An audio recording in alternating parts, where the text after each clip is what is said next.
Hello everyone. आज आहे भोगी, जे की संक्रांतीच्या आदल्या दिवशी येते. आणि भोगीची एक स्पेशालिटी असते, ती म्हणजे भोगीची भाजी. म्हणजेच बाजारात ज्या काही भाज्या अवेलेबल असतात त्या सगळ्या एकत्र करून मिक्स भाजी तयार करणे म्हणजे भोगीची भाजी.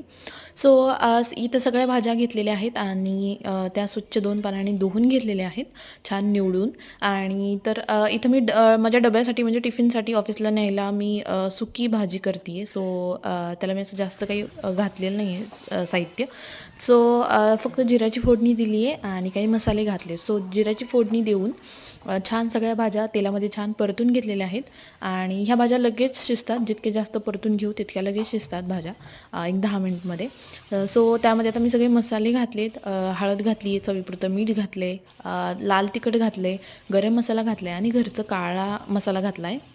त्यानंतर हे सगळं छान परतून घेतलं 10 मिनटं. आणि त्यानंतर मग त्यामध्ये 1 ग्लास पाणी घातले. गरम पाणी घातलं तरी चालेल, बट मी तर गारच पाणी घातले आणि ते छान उकळू दिले 10 मिनटं फुल गॅसवर. आणि मग त्यावर झाकण ठेवून सगळ्या भाज्या एक 10 ते 15 मिनटं शिजवून घेतलेल्या आहेत. सो इथं माझी भाजी रेडी आहे.